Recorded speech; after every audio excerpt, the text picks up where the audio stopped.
Bonjour à tous et à toutes, bonjour Noé. Bonjour Louis, comment vas-tu? Très bien et toi? Ça va nickel, comme toujours. Dans ce podcast, nous allons faire une simulation de la fin de saison pour voir à peu près, selon nos avis d'experts du football agréé par la LFP elle-même, elle m'a envoyé une lettre ce matin, pour savoir si on va être champion, si Bordeaux, non pas champion, si on va Ouais. monter ou si Bordeaux va monter ou si Sochaux va monter. C'est parti générique. C'est l'entrée d'Ismail Assar qui va immédiatement s'illustrer. Enfin, là, on est déjà à 3, je peux vous dire 3. Et ça m'énerve. Ça m'énerve. Le titre de champion est fêté dignement à Saint-Symphorien. Ok Noé, on va commencer du coup par nos matchs qui nous restent en commençant. On rappelle qu'on tourne la vidéo, le podcast le 7 avril 2023, donc demain nous allons à Pau, pardon. Et donc pour ce match, qu'en penses-tu? Dis-moi si tu penses qu'on va gagner, si du coup tu anticipes un peu l'avant-match. Dis-moi tout Noé, penses-tu qu'on va gagner et quel score? Écoute, on va être très clair, faut les tuer, hein. Ouais. En étant très franc, Pau c'est 16ème. Voilà, j'ai pas d'autre analyse que il faut gagner ce match. De toute façon, il va falloir gagner tous les matchs jusqu'à la fin de saison, à mon avis, pour espérer quelque chose. Pau, c'est pas l'adversaire qui va nous mettre le plus en difficulté, je pense. Mais voilà, c'est tout. Faut gagner ce match. Moi, je verrais bien un petit. Allez, même un petit 3-1. Voilà. Un petit 3-1, ok. Ouais. Bah, moi, du coup, je voyais plus un match un peu difficile, mais qu'on va quand même essayer de les tuer. Du coup, comme un Quevilly Orange, je verrai un 2-0 aussi. Dans tous les cas, c'est une victoire, donc c'est 3 points. Maintenant, le match. Coup près, coup près, coup près, coup près, coup près, coup près. Qu'on a entendu tant de fois dans la vidéo réaction de vos réactions. Devant le stade, FC Metz Bordeaux, Noé, je te lance tout de suite, c'est parti. FCMS Bordeaux, bah pas le choix non plus, hein. Pas le choix non plus. Il faut gagner contre un adversaire direct pour la deuxième place, pour la montée. On est à la maison. A priori, le stade sera quasiment complet. Donc on est en ce moment sur une dynamique pas trop mal. Donc il y a tous les ingrédients sont réunis pour qu'on puisse aller gratter cette deuxième place à Bordeaux dans l'optique bien sûr que d'aller battre Pau juste avant. Et je pense que psychologiquement aussi gagner contre le deuxième, ça te met en confiance pour affronter les prochains matchs, sachant que il y a quelques matchs compliqués encore, pas mal de matchs compliqués pour nous encore à aller jouer. Donc voilà, j'ai envie de dire tous les ingrédients sont réunis et ça va être une vraie épreuve. Et si on gagne, ça sera la preuve qu'on est vraiment des vrais prétendants à la montée. Donc, Donc, au score final, euh, je verrais un match compliqué quand même, hein. On joue Bordeaux qui Ouais. a peu perdu cette saison, Qui prend peu de buts. qui est deuxième, hein, qui prend peu de buts en plus. Je verrais un petit 2-0, un but de mi-côté de zéro moins. Moi, je prends pas trop de risques, mais. c'est ce que un je petit- t'aurais dit. C'est ce que je t'aurais dit, mais j'ai peur qu'on cale. J'ai peur qu'on cale face à Bordeaux, qu'on fasse un 1 comme au Havre. Mais je pense que on aura ce. Oh merde, elle a pas fait ça, tout ça pour rien. Et je pense quand même la victoire, ouais. Genre sur un petit 2-1, ouais, ou un truc comme ça. Et parce que Bordeaux est aussi fébrile quelquefois aussi. Donc, allez, on se la met cette victoire. Après, par contre, on se déplace à Saint-Etienne. J32. Là, ça va être compliqué. Là, ça va être très Je très pense aussi. compliqué. Parce que Saint-Etienne qui fait un début de saison catastrophique, cataclysmique, mais qui sur les dernières semaines, les derniers mois revient très bien. Ça va être compliqué. Qui ont fait match nul contre Bordeaux, qui ont fait match nul contre Le Havre aussi. Sinon, c'est quasiment que des victoires. Leur dernière défaite, elle remonte à assez longtemps quand même. C'était 31 janvier contre Bastia en plus, qui est une grosse équipe. Donc ouais, ça va être compliqué, surtout là-haut. Mais je mise pas sur une victoire de notre part contre Saint-Etienne.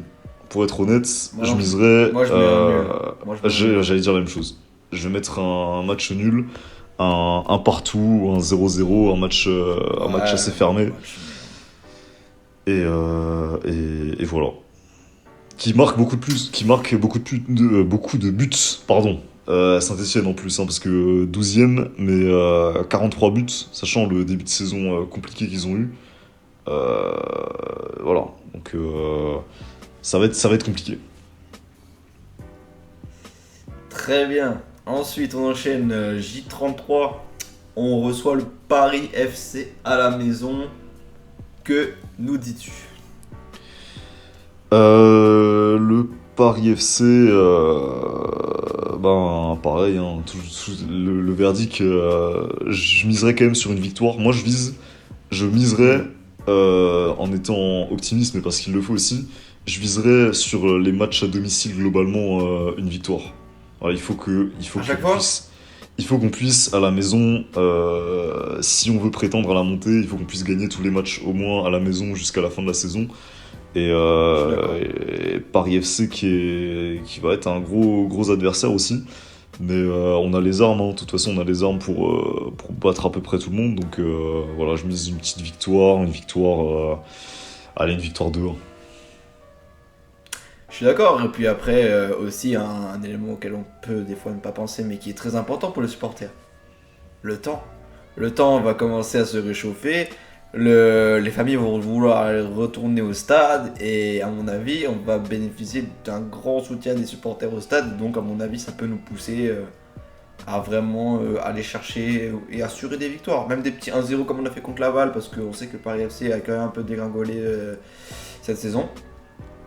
Et je pense, ouais, une victoire.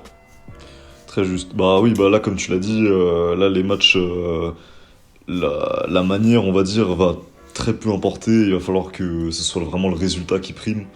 Et même si on peut gagner des 1-0, des petites victoires, on prend tout ce qu'on peut prendre. Yes. Ensuite, on se déplace à Niort pour la J34. Bah Niort dernier du championnat, donc pareil, hein.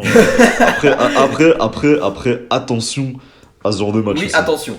Parce que Niort, tu joues Niort à l'extérieur, dernier du championnat contre un prétendant à la montée. Généralement, c'est le genre de match qu'on peut qualifier de match piège. Et il faudra pas se laisser abuser entre guillemets par la position de Niort et leur forme actuelle. Qui est bah, vraiment pas très bonne quoi. Une victoire sur les 5 derniers matchs.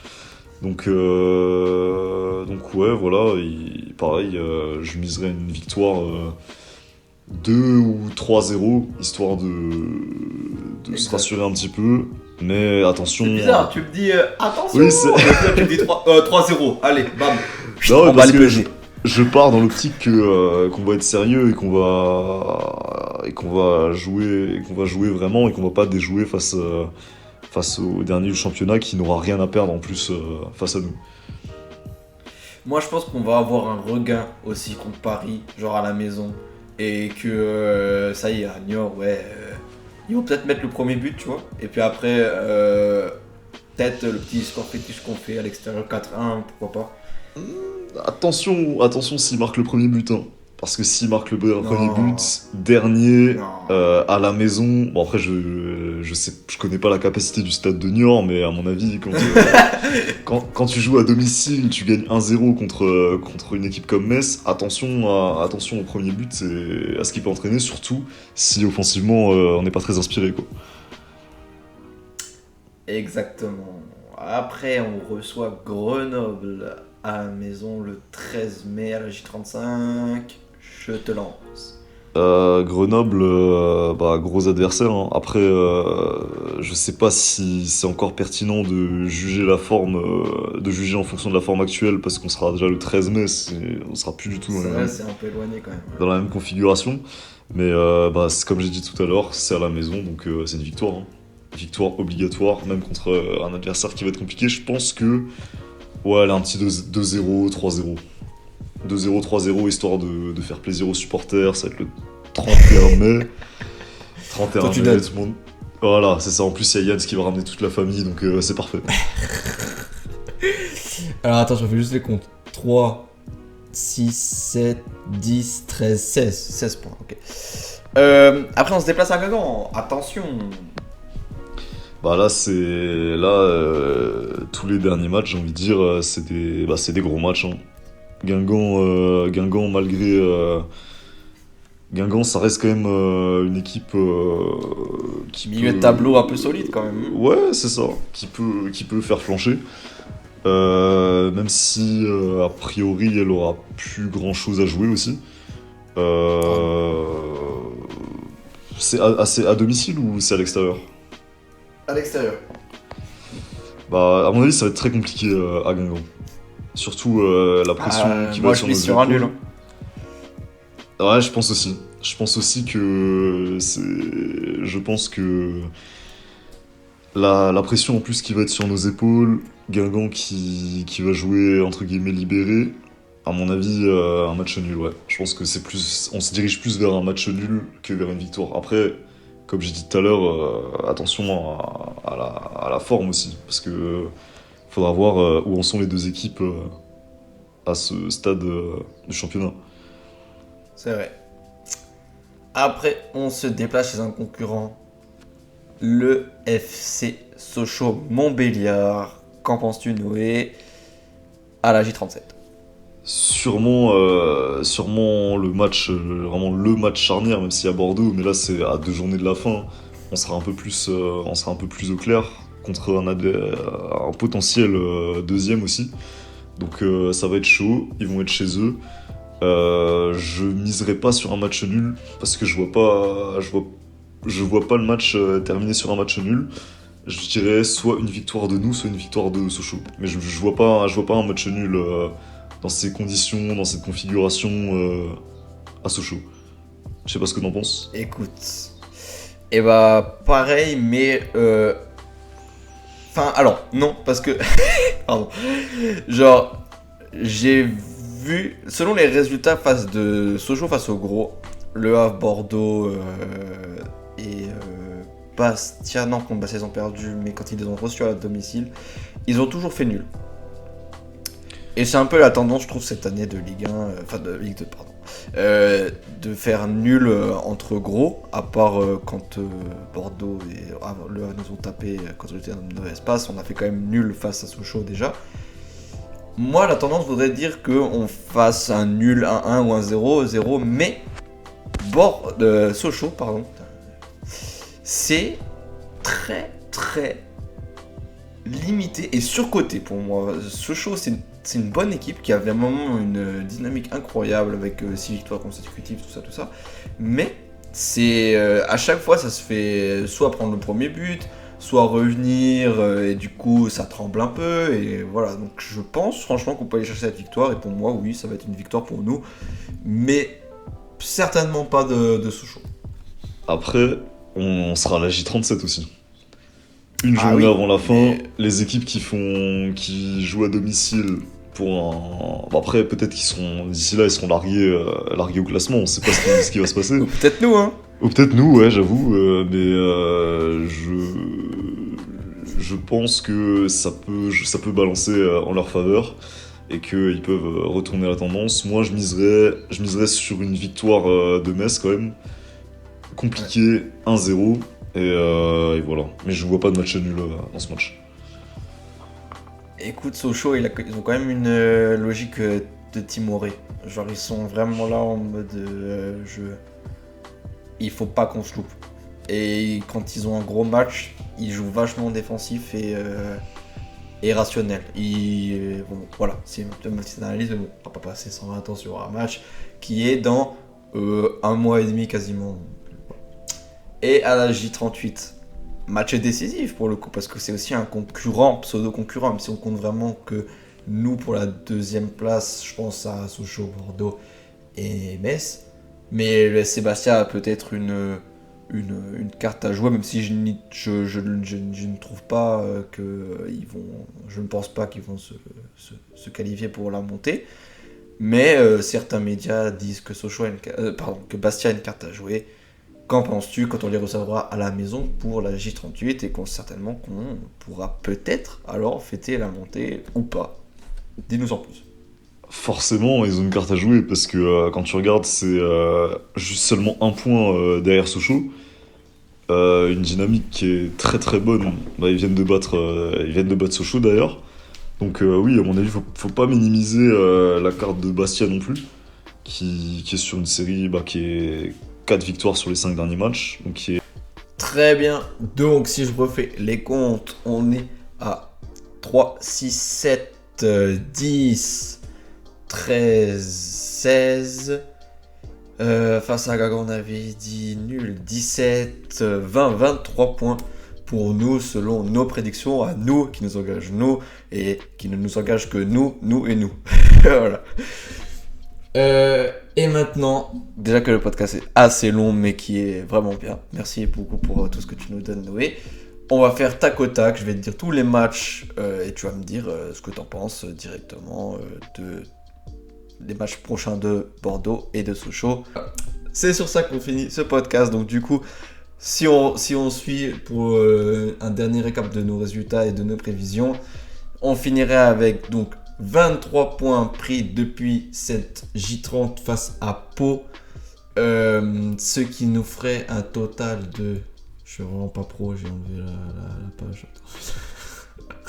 Je crois que ça nous fait 64 points. Non, 74 points. Putain, on est optimiste. Hein. Bon, bref. ça nous fait 74 points. Mais bon, il faut l'être. Et en vrai, on a essayé quand même de se pencher sur les matchs. On n'a pas donné genre victoire-Metz. Même si on est quand même un peu optimiste. Mais pour moi, on peut atteindre au moins la barre des 67 points. Ça me paraît largement envisageable. Après 74, pour l'instant, ça me paraît un peu haut. Bon, c'est nos prévisions. Donc, on finirait deuxième avec 74 points. Bordeaux, pour moi, ferait 72 points. Et pour toi, fait 73. Ce qui serait incroyable pour le storytelling, du coup. Et Sochaux serait quand même un peu loin derrière. Avec, du coup, pour toi, 63 points. Et pour moi, 65 points. Je vous laisse avec ce podcast. J'espère qu'il vous aura plu. Et on vous souhaite une bonne soirée, une bonne journée si vous l'écoutez en journée. On espère que vous serez à peu près d'accord avec nos résultats. Dites-nous si oui ou non. Bonne journée et à bientôt.